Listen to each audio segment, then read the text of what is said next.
When I think about personalization and what's appropriate on a platform like Nextdoor, I think it might look different than it would on another social platform or throughout the programmatic ecosystem. There's a lot of different ways that ads are targeted within health and wellness.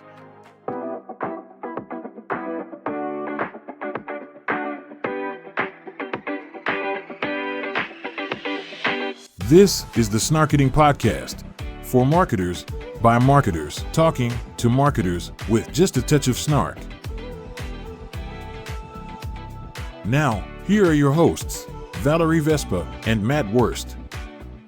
Hello and welcome to this episode of the Snarketing Podcast. I am Matt Wurst. And I am Valerie Vespa. And Valerie is on a brand new microphone, so we hope that the audio quality of this episode is to your liking. And if it's not, please send all comments to valerie@vespa.com. Honestly, Matt, I'm just so happy to no longer have you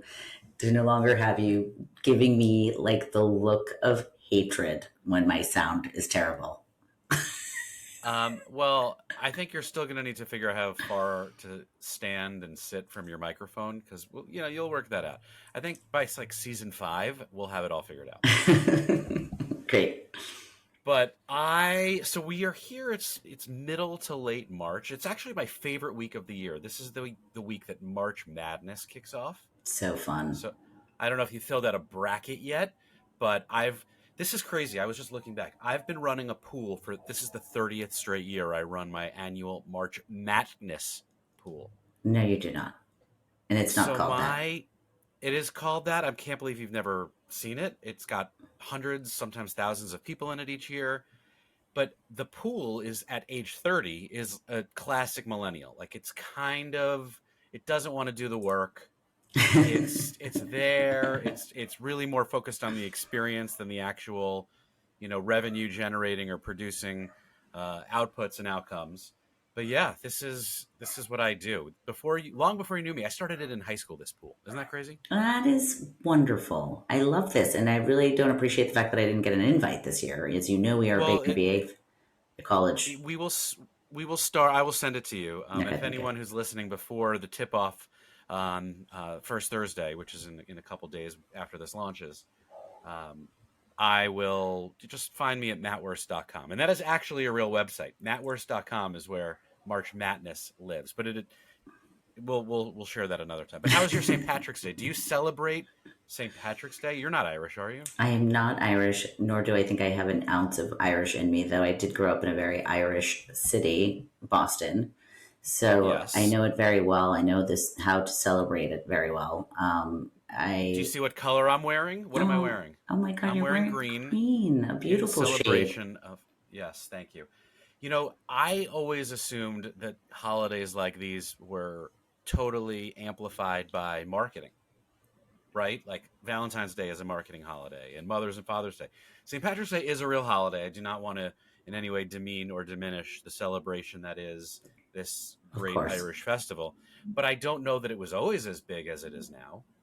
Maybe it is. I don't know. I don't know the history. Like there's always been parades, right? I mean, I think there's an inherent over drinking that happens during this holiday, as we all know. I'm sure there are a lot of, people who celebrate it for religious purposes that are probably disappointed at what it's become. You want to hear something crazy? So I worked in my past life at agency, in the agency world, I worked with both Jameson and Guinness. Oh. And each of those brands respectively does, and I will probably misquote the number, but on this episode, we know that data is not that important. But each of those brands respectively does something like 75 to 90% of its sales within one day of St. Patrick's Day the entire year. Up. I think Jameson maybe more. I don't remember, but either way, it's like the Super Bowl of drinking for those two. I've had quite a few celebrations during St. Patty's Day that I understand how it can be that. Well, I live in the suburbs, so we don't actually have a real parade, but we have a great Irish bar. We have several. Great restaurants. So we go there. It's like the neighborhoodly thing to do. Even if you're not Irish, like everyone goes and it's Do you fun. eat the cabbage and etc.? I don't, because I don't want my next morning after St. Patrick's Day to be full of regret and remorse for having eaten cabbage.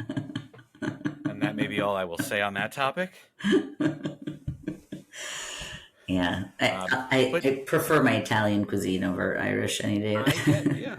it's all about where you grow up and your neighborhood and your culture. But speaking of neighborhoods, we have an incredible guest today. Oh my gosh, amazing segue.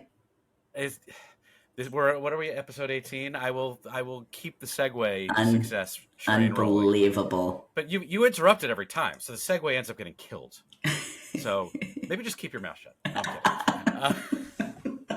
No, Andrew Rosen is the industry lead for health and wellness at Nextdoor. And Nextdoor, I think most people know what Nextdoor is, but it started out as like your local neighborhood social network. And that's how I first discovered it. I was one of the original members. And I'll get into this with Andrew because I actually want my title back of founding neighborhood member, and they don't even do it anymore. But it's become an incredibly powerful media channel and networking solution and content sharing. Like, it's like Facebook groups, but without the like passive aggressive, or maybe sometimes aggressive mom on mom hate, which I know happens. So any thoughts before we dig in and talk to Andrew? No, I'm really excited to learn more about what he's up to, and he's a wonderful person, so let's kick it off. Our guest today is an industry veteran and a favorite friend of brands and agencies alike. Andrew Rosen is the industry lead of health and wellness at Nextdoor. He knows media. He knows marketing. And now he lets us get to know him. Lucky us. Welcome to the podcast, Andrew. Greetings, Andrew. Welcome to the Snarketing Podcast. It is so exciting to have you here for many reasons, but I think most importantly, it's just because I feel like we're neighbors. You're just next door. This is true in so many ways. Exactly. So welcome, Valerie. You know what? Why don't you kick things off this time, Val? No, I'm so excited to have you here. It's a pleasure meeting you. This is my first time chatting with you, so thank you for joining. We have many friends in common. I know. I noticed that too. So you've had quite a diverse career journey. Without spending 27 minutes discussing it today, can you chat with us about like kind of how you got to this place where you're now the industry lead for health and wellness at Nextdoor? Yeah, and it could take it 26 and a half minutes. I'll try to cut it down. So I fell into ad tech in the mid-aughts as someone who was a caterer by trade, really enjoying that life. I needed a real job, and it was, a friend of a relative had a company that they were hiring young, dumb kids who could pick up the phone and make a lot of phone calls. And I was one of those, and it turned out that was me. I didn't think I did terribly well, but they liked me enough. And then quickly I got poached by another ad tech company. And for the first 3 years of my career, I hopped around a lot. I had 4 jobs in those first 3 years, and I tested the waters in a few different areas. There was the ad tech side. I was pretty early days at Huffington Post. And then I did a brief stint for a Condé Nast launch called Portfolio, which was a brilliant and beautiful magazine, and a sort of novel approach for Condé at the time about how to staff the digital side. So it was diverse and it was interesting, but it was hard to find a fit. And then I just started following my friend Jay around like a puppy dog from company to company. He started sales at an ad network called InterClick. I joined pretty quickly after that. I was there through the Yahoo acquisition that occurred. And then I followed him to a company called Nativo, where we focused on content distribution and analytics. And it was just sort of riding the wave of, relationships, title, salary, and intellectual curiosity. It was basically like, I'll go almost anywhere where I find some combination of those things. And my career went up and to the right, and I continued to get promoted and succeed. And then eventually I got that coveted SVP title and got to dabble in enterprise sales and SaaS. And so it was a pretty interesting road. I hit this inflection point at the end of 2020 where the SaaS product that we had in market, we were kind of folding it back into our services layer. And it was a question of, what do you want to do now? And my answer was nothing. I didn't want to do, I didn't want my boss's job. I didn't want the same job anywhere else. I didn't want my old job. And so I did a bit of professional soul searching. The framework I used was Simon Sinek, Start With Why and Find Your Why. A friend of mine had introduced me to that. And I was able to think less about those things, the title, the salary, intellectual curiosity. I'm curious though, like, you didn't want to retire then? I feel like you've achieved everything you wanted to achieve. The why would be, why am I still working? No, it wasn't that. I will say that I was devastated when I realized that not every company I joined was going to have a big acquisition. I was absolutely taken aback. I did not understand how that could happen. And so, yeah, I absolutely intended to retire. And then it turned out that fate had other things in mind for me. And I was needed elsewhere to talk to people and sell things. So then I had that experience of sort of helping to concisely define what my core values are. And for me, the why is to foster a sense of community where people feel heard, so that more of us understand that we're all in the same boat. So it really opened up a different perspective on what my career path should be. And that ultimately made me think less of title, salary, esteem, from those things, and more about who's doing something that I find important and what can my skill set contribute to us achieving those goals. And that's what brought me to Nextdoor. It was a very endemic fit. It's a platform built to create stronger, more supportive neighborhoods, to create stronger, more supportive communities. And so it was just a really natural fit. The interesting part for me was I took 3 steps back in my title at that point. I was SVP of enterprise sales at Nativo, and I went back into an IC role because I had something that I wanted to do there. And ultimately, the years I've spent there have been among, if not the most rewarding and satisfying of my career. And with the experience that you had in these different aspects of the industry, right? Like, marketing is a big umbrella, and there's creative side, there's technology, there's media, right? All these people kind of dancing around the same dance floor. And there are skills that you acquire, but kind of focusing more within a vertical. At what point were you like, I got to get into this health and wellness mindset? Was that the why, or was it more, how can I continue to advance? And this is the content around which I can continue to just build my skills and create those connections. Yeah, it's a great question.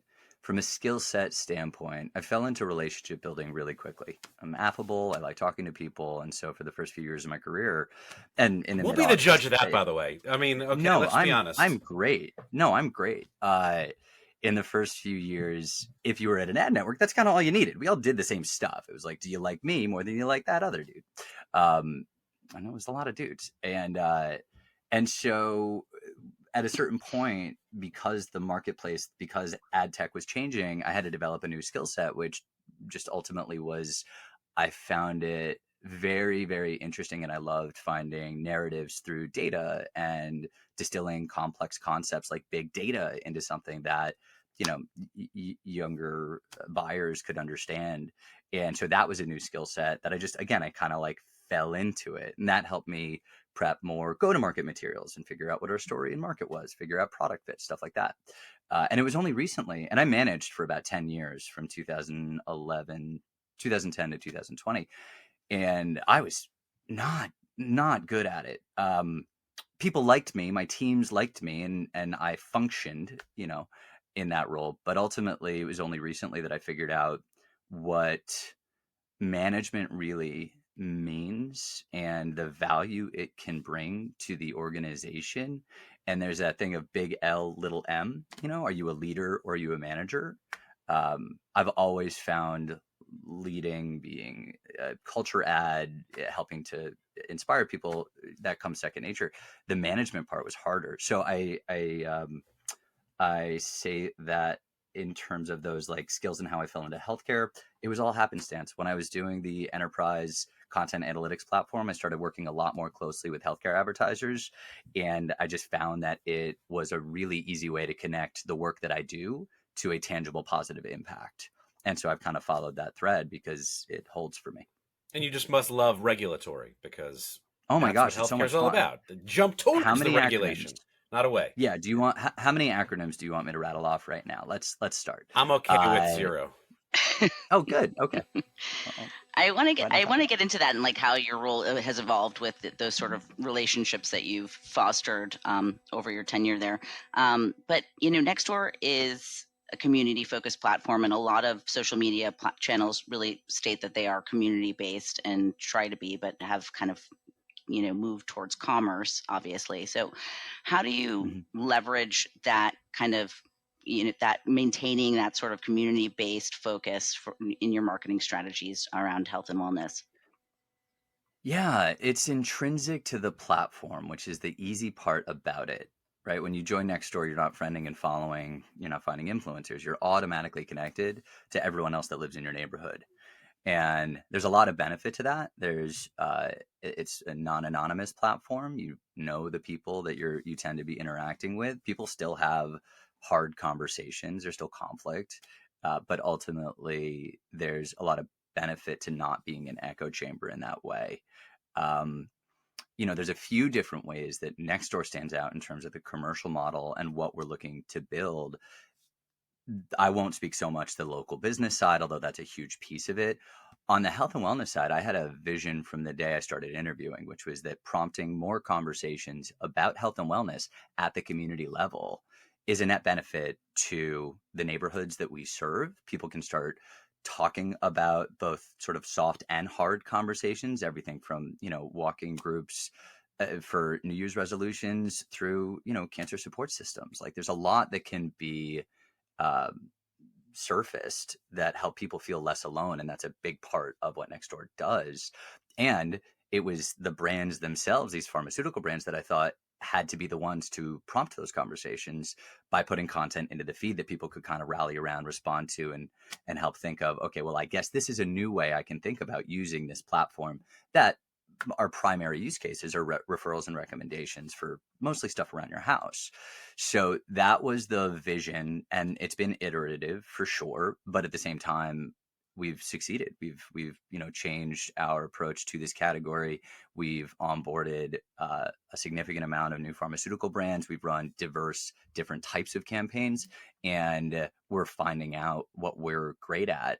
And I think what's been wonderful is it's non-endemic. No one I ever spoke to or reached out to was like, oh yeah, this makes sense. But I have found a lot of people on the brand side and on the agency side that believe in that mission, that healthcare is local for one, and that also there's a ton of value to community engagement around health and wellness. And so that's been the most inspiring part for me, is finding kindred spirits, some of whom were friends and some of whom became friends, that were down to build something new and different and important. And it's been, again, that's what's been so satisfying and rewarding. I think it's interesting that obviously you care very passionately about the platform. You are a boomerang, right? Which I don't think you mentioned earlier. You're someone who was there. You made probably a difficult yet exciting decision to leave and then came back, which, can have mixed results depending on the company. But by all accounts, it's been successful for you. But it shows just kind of the evolution and the iteration of the platform.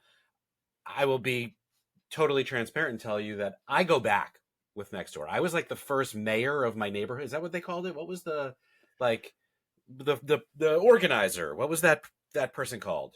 Is that a thing? I don't know, but I want it to be mayor. I think it should be called Matt Worst, just for anyone. Well, yeah, it's the Matt Worst of so here's how it worked, right? Like, again, I was one of the first people on, and they sent me postcards, like a stack of postcards to put in my neighbor's mailbox to join.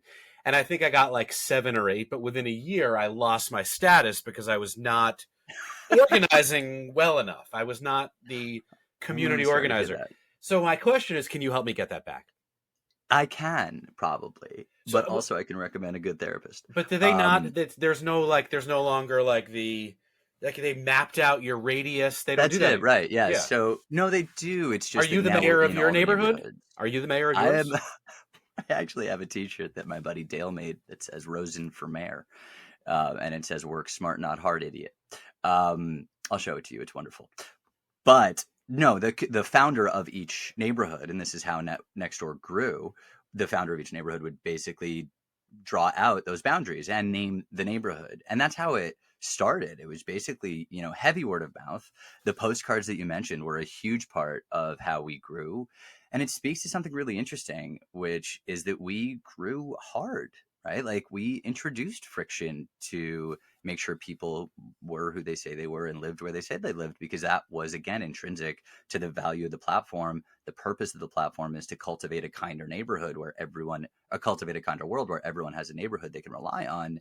And so we had to do it that way. And then there's also interesting aspects to that idea of growing slow but correctly and introducing friction that feeds and informs how we think about influencing and hopefully encouraging more civil conversations amongst people, that might not feel the same way that their neighbors do, think the same things their neighbors do. That lack of an echo chamber means that people can have hard conversations, and part of our tech is built to help ensure that they take a beat, think about what they're writing, and help inform and influence more civil conversations. Please pardon this brief pause as I read some words from our sponsor. The Snarketing Podcast is brought to you, in part, by Secret Deodorants and Antiperspirants for Women. Secret aluminum-free deodorant provides up to 48 hours of odor protection that is free of metals, parabens, dyes, alcohol, and talc. Let's just say, that's no secret. So, speaking to user engagement it's always the best indicator, obviously, of success. So can you share a campaign or initiative that you're really excited about, particularly around wellness, obviously? So that's really interesting too, that idea of user engagement. We're not a time spent based platform. We're a time to value platform. So as we think about what engagement looks like, it's a bit different on Nextdoor than other social channels. In terms of programs that we've run that I've loved, there's a lot. We do a lot in adult vaccines, for example. The first brand that onboarded was Moderna back in 2021 for obvious reasons. GSK was really quick to follow, worked with some wonderful people on both sides of both of those organizations. We're also working with Pfizer. There's been a lot, but that ambition to make adult vaccinations a standard of care for people in the US and around the world, that's the type of work that, again, I find meaningful. And Nextdoor, because it's a platform built on information, education, people are actually looking to be better informed. They tend to respond really well to content around that. So yeah, that's been pretty cool. That's an interesting example, and one obviously, personally I align with. But I know that Nextdoor is all about local communities, and you're bringing up a campaign and a topic that probably speaks to different audiences in different areas, right? Local communities are very different. Sure, there are commonalities, but Clarendon Hills, Illinois is very different than Brookline, Massachusetts. So how do you tailor a health and wellness initiative to cater to the unique needs of different neighborhoods? Like somewhere in Alabama, very different than somewhere here on Long Island. Yeah. It's a great question. It's not necessarily the position of Nextdoor to decide who needs to hear what. We rely on our advertiser partners to see what are they looking to do? What are the impact they're looking to make? Are they looking to change hearts and minds on one edge or the other? Or are they looking to influence that movable middle? And how does that then relate to different geographic areas, different different audiences in different neighborhoods? So the way I think about our role within that space is not necessarily to dictate and determine what people should think or feel. I obviously feel a certain way, but I don't expect everyone to feel the way that I feel. Obviously, the world would be a much better place if they did.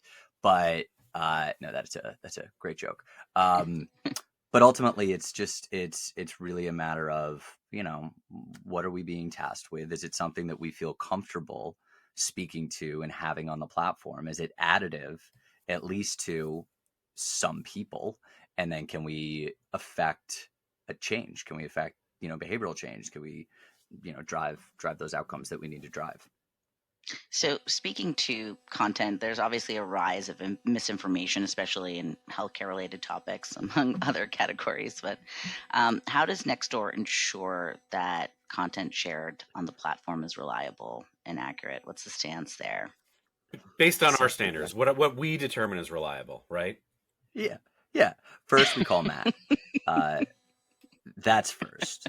The mayor. Then we call Matt back You don't because have he to call me. never I'm just picks it up next the door. first time. I'm just next Yeah. door, guys. But you don't answer. You don't answer when I knock. No, it's a great information. It's a great question. So we have things like the misinformation reminder. So again, we're trying to introduce friction into the process of comments and posting, right? That's part of what we've seen. And it's backed by a ton of science and a ton of research that can help foster more civil conversations. Misinformation on Nextdoor, we're not a platform built for virality. It's not like something spreads from neighborhood to neighborhood and then is crawling across the country, which makes the job a little bit different. But ultimately, if people are citing sources, we have a reminder that says that goes in between, the writing of and the posting of that comment or post. Is this a credible source? Do you know where this is coming from? There's other things that we do, like anything that is deemed about national politics will get moved out of the main feed and into groups, because ultimately that's not necessarily what we're trying to foster as the primary use case of Nextdoor. We don't want to stop people from having conversations they want to have, but we want to make sure they live where you don't have to be exposed to it if it's not something that you want to be exposed to, or it's not something that you want to engage in. So these are all sort of different ways that we're not an engagement by enragement type platform. It's not about driving time spent and endless scrolling. We are more of a utility than a content and entertainment based platform. And so the way we think about how to help people get the most out of the platform is different than you might find, elsewhere on the internet. Well, I've never heard that term enragement before. I don't know if you made it up. I am absolutely stealing it. We can pretend I did. I cannot believe I've lived 36 years. How old am I? And never heard that term before, but I can promise you I will use it 10 more times today. I can promise you it's not mine, but I'll pretend it is. So it's 11 o'clock here. We're recording this. It's 11 o'clock in the morning. I've already had like 6 meetings where the term personalization has come up because, I don't know, that's a buzzword and it's not gone away. How many times do you guys use that term per day? And is it a priority to personalize health and wellness content to cater to different audiences? Or are you really just relying on kind of the engagement engine to pick up what it feels is right? Yeah, I mean, there's again, a lovely question. When I think about personalization and what's appropriate on a platform like Nextdoor, I think it might look different than it would on another social platform or throughout the programmatic ecosystem. There's a lot of different ways that ads are targeted within health and wellness broadly. Ultimately, what I always defer to is what is the context that people expect from a platform like Nextdoor. So we'll personalize based on the neighborhood that you're in, for example. So we can create like national sort of broad messaging, but that is dynamically updated to highlight whatever neighborhood the neighbor actually lives in, or whatever city or town. So that's like an element of personalization that is native to people's expectation of Nextdoor as a platform that works really well. It increases engagement rates. It feels appropriate. And so that's what I tend to think about when I think of personalization, rather than more of a sort of like holistic, dynamic, creative, let's make sure that, this is all kind of as specific as possible. But when you're talking to a potential partner or an existing partner, are you thinking about campaigns at a national level, or are you thinking about, Yes. Yeah. I mean, it's all of the above for sure. And there's local advertisers that are. You just throw super y'all active on in when Nextdoor. you're targeting the South, and right, bro, when you're talking to the West Coast people, right? Is that how you personalize it? It's mostly bra, but yeah. My son is saying bro constantly now because I'm a parent that apparently just loves him watching YouTube all the time, and Minecraft specifically. Yeah, when did that happen? I don't know. Can we change that next door? Can we redirect the? That's a really interesting question. I mean, it's not, when I think about how I'd love my ideal way for advertisers, especially certainly in something like health and wellness, to be using the platform, it is about affecting sort of like, it's not affecting change even necessarily. It's just giving helpful information. So, it's not an influencer platform. It's not that we need people to say, this is what you should or shouldn't be doing with your kids or what you shouldn't be getting. I think of it as this is information that is credible that you probably would benefit from knowing. And that's how I think about an effective advertising strategy from my perspective. There's BOGOs, there's offers, there's things that are different in other categories.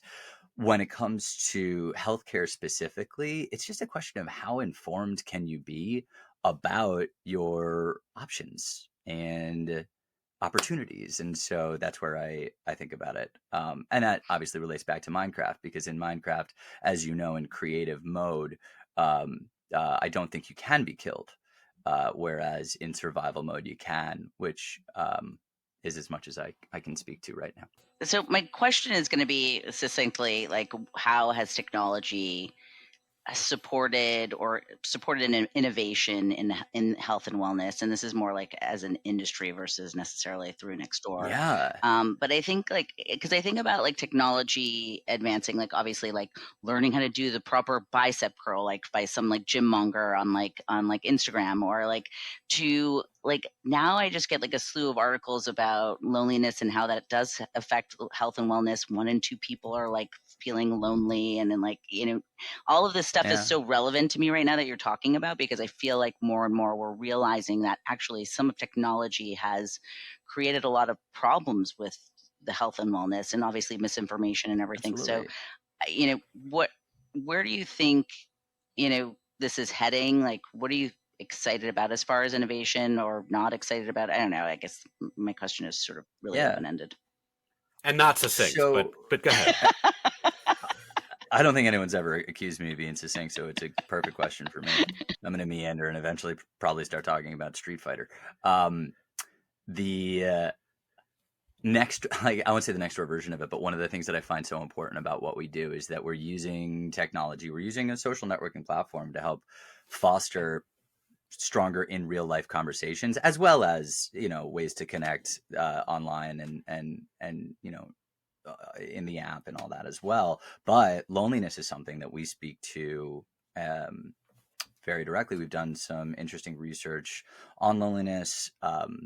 We know through Vivek Murthy's, the Surgeon General's recent talking about the loneliness epidemic. That was who I just listened to a podcast on him. That's exactly who was talking about this. It was crazy. The physical toll. Who listens to podcasts, loneliness, by the way?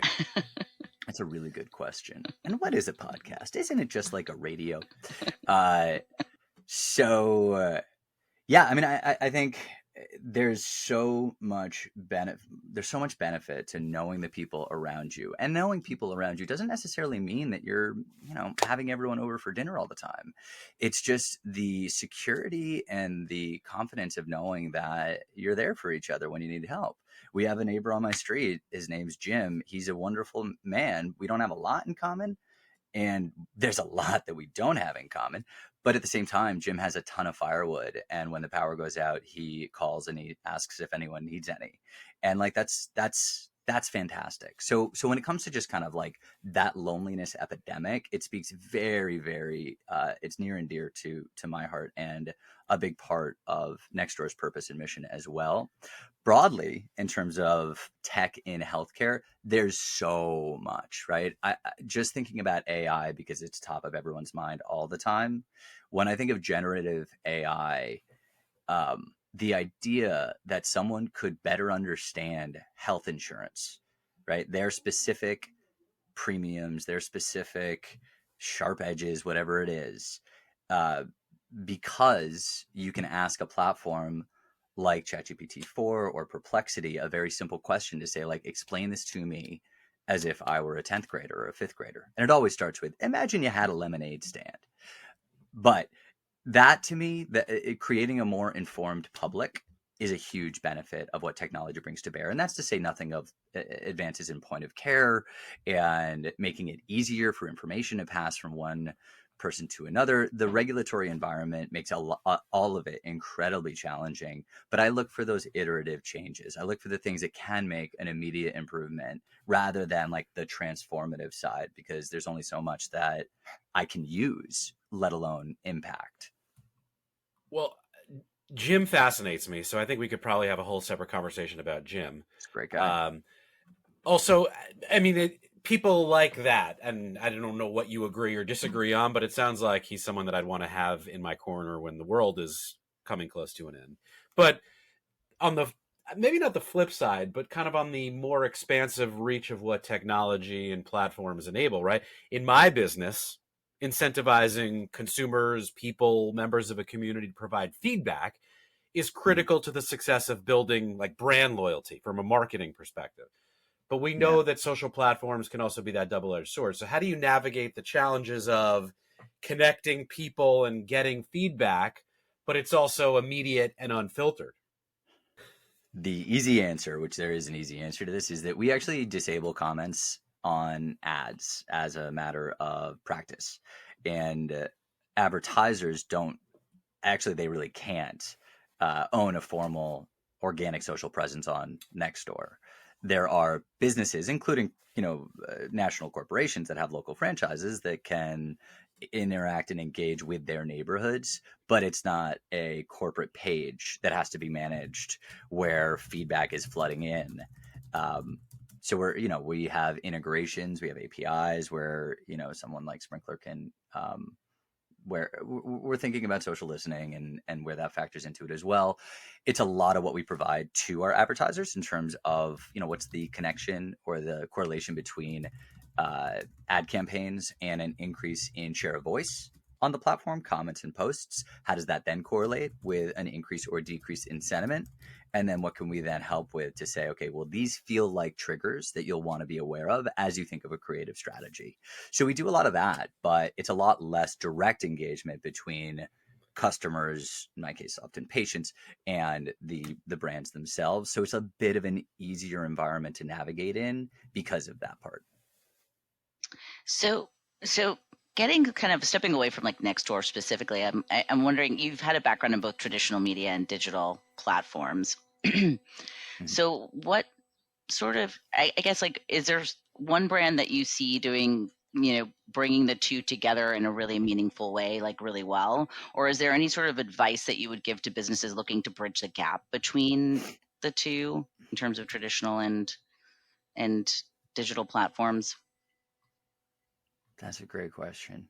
The easiest answer is it's all addressable now. I mean, if you think about, and it's not all addressable. You can't, obviously, if you're in a doctor's office flipping through a magazine, that's different. I don't have the most amazing examples, and I don't have the most actionable perspective on it. I think cohesion is incredibly important. I think that silos are incredibly damaging, and I think that misaligned incentives across those silos create that lack of cohesion and those opportunities for confusion. And even if it's not consumer confusion of like, wait, I thought this brand was this, but what do you mean it's that? It's those missed opportunities to feel understood and to have a consistent experience with the brand. So when I think about how important something like a CDP is, or a marketing cloud, that idea that you can understand all these various consumer touch points and align that against not just a consistent creative brand identity and creative strategy, but also sparking moments of joy and surprise at those various touch points, especially where people don't expect them. That is so incredibly impactful. And I think it's something that people, all brands are working toward. One thing that popped into my head that I loved, because I was looking up brands that have done cool things with AI and their creative strategy, because I think that's a real double-edged sword too. Generative AI can be a really useful tool, and unchecked, it can create a ton of sharp edges. But GoFundMe did this really remarkable creative campaign recently to summarize all of the impact that has occurred through the donations people have made. And they worked with, and I wish I was prepped for this question because I totally know the name of the artist. No prep allowed here. You know the rules. There's no prep. Yeah. His name, let's call him Jim. Maybe he lives next door to me. No, he doesn't. But it was a really brilliant example. We love Firewood Jim. It was what's comforting is knowing Jim will never hear this. I could say whatever I want. So what was amazing about it, though, is it was such a beautiful example of working with, humans working with technology to create something that neither could create on their own. And it was, you have to look it up because it's emotive and inspiring, and it's tearful, but also it's just really incredible. And it was sort of, they gave him these tools and they said, these are all the different ways that you can use Gen AI tools from creative and content. Here's the story we want to tell, and how are you going to tell that story? And it is beautiful. So I highly recommend just Google GoFundMe AI creative, and it should be the first thing that pops up. But that was really, that interaction between the human element and technology using tools under guidance was inspiring. And it's the way that I hope these things go. I like how you're like in the beginning of answering that question, I don't have a good answer for this. And then you just pulled out a fucking killer answer. So please prepare less in the future for whatever endeavors you have. So that Great. Wisdom, let's harness it, because we are going to transition to the final phase of this conversation. Bring the snark to the lightning round that we call Gone in 60 Seconds. Are you ready? No. Okay, then let's get started. Yeah. So in your role, I mean, it sounds like with that wisdom that you just shared with us, you're basically a doctor. Look at me. You can see me, even though our podcasters can. I am increasingly unhealthy. What's one health and wellness tip for me and one tip for our Snarketing Podcast listeners? Okay, great. First thing, you got to smile more. No, I would say I've been loving using Perplexity as my platform of choice, but they're all very great to ask questions in a sort of layman way about what I need to know, whether that's like, I'm feeling a certain way, what could it be? There's diagnostic help that you can then use to have more informed conversations with your doctors. It's not the same as Google, as WebMD, where you're basically, WebMD is a wonderful tool. But where, go into a hole and a headache all of a sudden is, you're going to lose your left foot. It just helps having more productive conversations. So becoming more informed is the best thing that you can do for your health. Nailed it after a while. It took me a long time to get there. If your job had a smell, what would it be? Oh my gosh. If my job had a smell, what would it be? Lightning round, go. No thinking, Lord. just go. What is the smell of your Rosewater. job? Rosewater. Rosewater, okay. It's a good one. I don't know what that smells like. I've Thank never you. smelled It's cool water. it. Cologne, yeah. It's Valerie's 13-year-old kid's sense of cologne across his bedroom. Oh, Not to blow up, Adrian. So we're deep in March, at least by the time this airs, and March is synonymous with college hoops, at least for me. Everyone knows March Madness. You attended and graduated from the new school, right? Yes, I did. Huge college basketball player. What was your mascot? Huge college. I went to Brandeis first, so that's possibly even a bigger college basketball program. Who was the mascot at the new school? I think James Lipton was probably our mascot at the new school. And Brandeis, I think we were the judges. We were the judges. I mean, James Lipton's questions. That's true. Maybe an owl. James Lipton is our spirit animal for this podcast. Oh, yeah. So I'm glad that you brought him up. He is somewhere right now? He is at the pearly gates. What is your biggest irrational fear? So many. Being on a podcast and being asked questions in a lightning round format where I can't seem to answer a question in less than 200 words. And you've embraced your fear, so welcome. One hobby you'd love to start.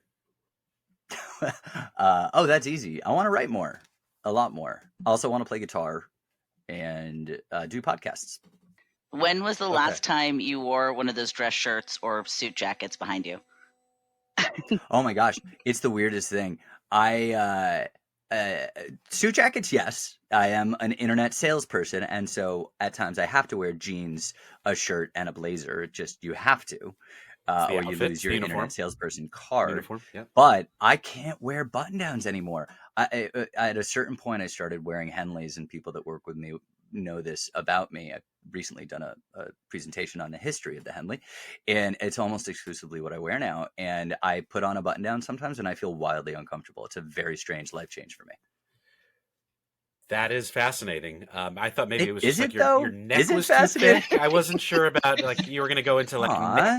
neck thickness and neck wellness That's with shirts. that's my but- second irrational fear is that people will start commenting on how thick my neck is.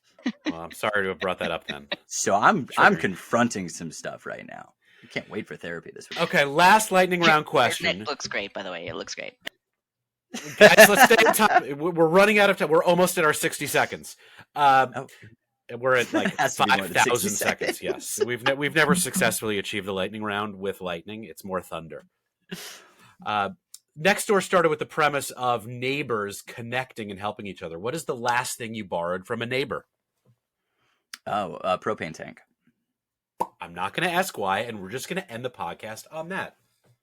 Oh God, that sounds awful. It was for a barbecue. We ran out of propane. I didn't want to make any assumptions, but thank you for clarifying that if anyone of our listener had any questions about why. Also, a lot of power tools that I don't know how to use. Oh, Jim, I'm sure could help you. We have this incredibly tight knit community. In the event of an apocalypse, we are kind of set. We have a vet; she'll be the doctor. We have Dale; he's from New Zealand. He lived 4 hours from the nearest grocery store. He knows how to do a lot of stuff. The only functionally useless person would be me, and I have to figure out how to contribute in that scenario, which I'm working on. I think the answer is bringing Henleys to everyone to ensure the future of survival of the human race. I think you're right. I think group T-shirts is probably where I can lean in and say, "Hey guys, you can't get rid of me." And no matter what, you're someone who has navigated a career and a life full of wisdom. And no matter where you've meandered and where you've grown, you have added value everywhere and continue to contribute. So I'm sure you'll do that in and when that apocalypse. This is Matt's segue to goodbye. I know. I thought it was Matt's segue to like 18 more minutes of telling me how great I am, in which case I got time. Unfortunately, as we look at the watch, we are out of time. But thank you, Andrew, for being not only a great neighbor, but a great leader for all of us in helping steer this conversation. It was truly a pleasure to get to know you.